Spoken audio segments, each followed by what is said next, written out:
Hello everyone, आज है 23 जनवरी और आज इस वीडियो में हम बात करने जा रहे हैं रिलायंस पावर के बारे में। देखिए, 13 रुपए का शेयर है, 4.5% की गिरावट हमें रिलायंस पावर में देखने को मिल रही है। और लगातार अगर देखा जाए तो इस कंपनी के शेयर में प्रेशर बन रहा है। देखो, बीच बीच में कुछ खबरें आती जरूर है जो शॉर्ट टर्म के लिए इसको ऊपर की तरफ लेकर जाती है, लेकिन बाद में होता यही है कि ये नीचे की तरफ टूटता है। वीडियो में हम डिस्कस करेंगे कि जिस प्राइस पे ये शेयर ट्रेड कर रहा है वो अट्रैक्टिव है कि नहीं, और मेन इंपॉर्टेंट कि इस कंपनी के ऊपर भरोसा कर सकते हैं कि नहीं। वीडियो को शुरू करें उससे पहले अगर आपने अभी तक चैनल को सब्सक्राइब नहीं किया है तो प्लीज अभी इसे सब्सक्राइब कर लीजिए, क्योंकि आगे भी बहुत सारे वीडियोस हैं जो आपको काफी ज्यादा हेल्प करेंगे। तो 13 रुपए का शेयर है रिलायंस पावर का, और पिछले एक महीने में अगर हम देखें तो पिछले एक महीने में रिलायंस पावर के शेयर में तकरीबन 2-2.5% की गिरावट है और ये लगातार टूट रहा है। पिछले हफ्ते एक खबर आई थी, उसका भी कोई खास इंपैक्ट नहीं पड़ा। यहां पर यह था कि Reliance Infrastructure hike stake in Reliance Power. News कुछ इस तरीके से थी कि Reliance Infrastructure has been allotted, और कितनी बड़ी क्वांटिटी थी ये, 10,65,44,000 equity share in Reliance Power of face value of ₹10 per share upon conversion of equivalent number of warrant.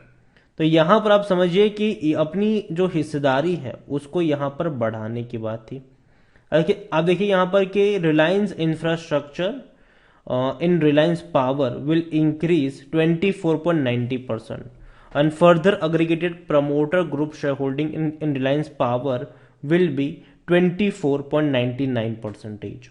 तो यहां पर सिंपल चीज है कि भैया और नए जो शेयर से अलॉट यहां पर हुए हैं। और जहां तक बात करें कंपनी की, स्मॉल कैप कंपनी है, 4,700 करोड़ के आसपास का मार्केट कैप है, वॉल्यूम 1.5 करोड़ का है, मतलब अच्छी क्वांटिटी में शेयर ट्रेड जरूर हो रहे हैं। लेकिन दिक्कत पता है क्या है? दिक्कत यह है कि कंपनी के ना रेवेन्यू बढ़ रहे हैं ना ही प्रॉफिट्स। प्रॉफिट तो छोड़ दो, कंपनी भारी भरकम लॉस में है। 340 करोड़ का लॉस सितंबर में हुआ था इन्हें।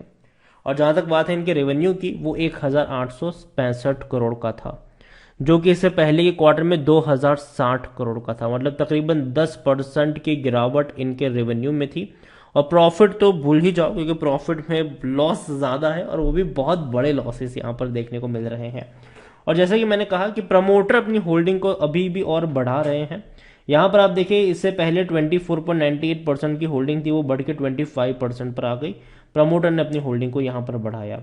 म्यूचुअल फंड ने कम किया, इंश्योरेंस ने भी कम किया। 0.12% की होल्डिंग 0.11 पर आ गई, इंश्योरेंस की 3.16% की होल्डिंग 2.96 पर आ गई। मतलब बहुत बड़ी क्वांटिटी यहां पर इंश्योरेंस कंपनियों की तरफ से बेची गई है। हालांकि प्रमोटर की कुछ होल्डिंग गिरवी भी है, 4.5% की होल्डिंग प्रमोटर की गिरवी भी देखने को मिले। लेकिन एलआईसी के पास 2.83% की बहुत बड़ी होल्डिंग है।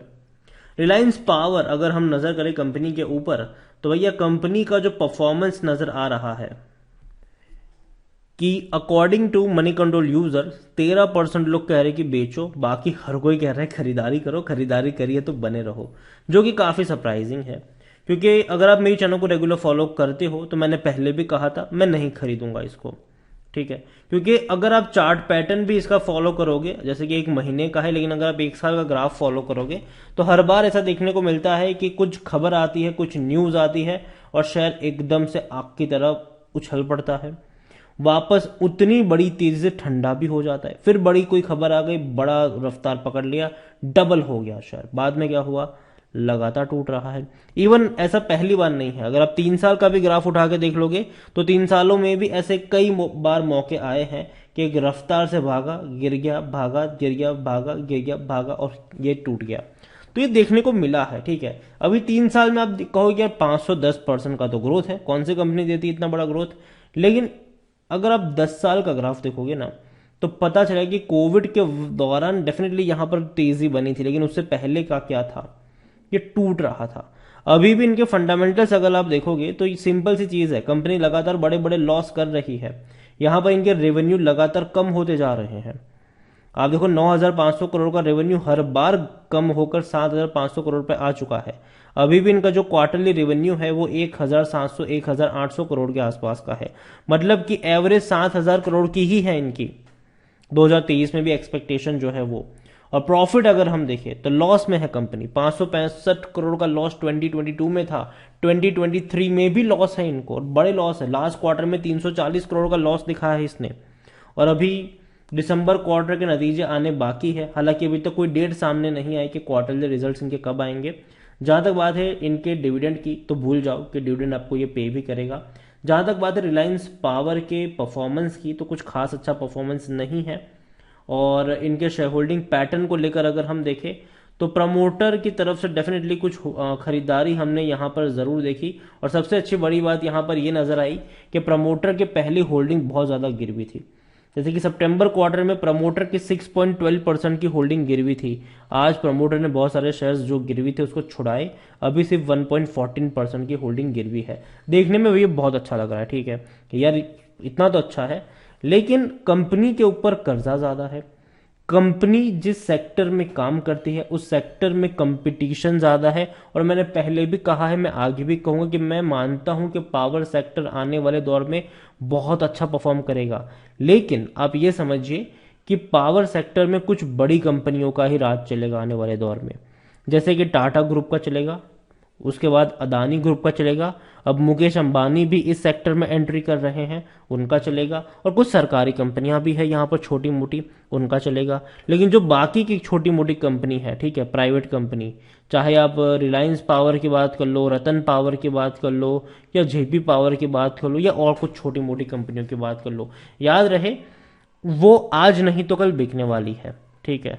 या तो किसी बड़े प्लेयर के हाथ में जाएगी, या तो फिर इस कंपटीशन को वो झेल नहीं पाएंगे, या तो उनको ऑर्डर्स मिलना बंद हो जाएंगे। क्योंकि देखो सरकार जो है ना, पावर कंपनियां जो है ना, उनका कहीं ना कहीं जो बिजनेस चलता है वो सिर्फ गवर्नमेंट के ऊपर चलता है, क्योंकि सरकार टेंडर देती है, ठीक है, स्टेट गवर्नमेंट, और वहां पर यह है कि भैया कौन कितना सप्लाई कर सकता है, कितने कम कीमत पर सप्लाई कर सकता है, इसके अलावा कितने कनेक्शंस है उन कंपनियों के, तो वो भी देखना जरूरी है यहाँ पर। और मुझे लगता नहीं कि रिलायंस पावर इस कंपटीशन में लंबे समय तक टिक पाएगा, और जिस तरीके का इनका ट्रैक रिकॉर्ड है इनकी ग्रुप ऑफ कंपनीज का, मैं उतना ज़्यादा बुलिश नहीं हूँ यहाँ पर।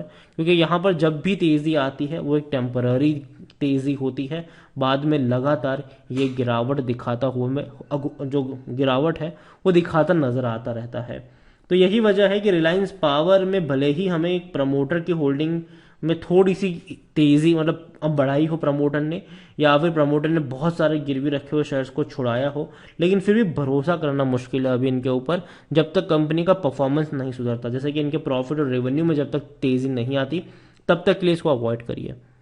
बाकी मर्जी आपकी है। वीडियो को यहीं पे एंड करूंगा, पसंद आया हो तो लाइक करो, शेयर करें, चैनल अगर पहली बार है तो प्लीज सब्सक्राइब करें, और रिलायंस पावर के बारे में आप क्या सोचते हैं वो भी आप मुझे कमेंट में लिखकर बता सकते हैं। Thank you.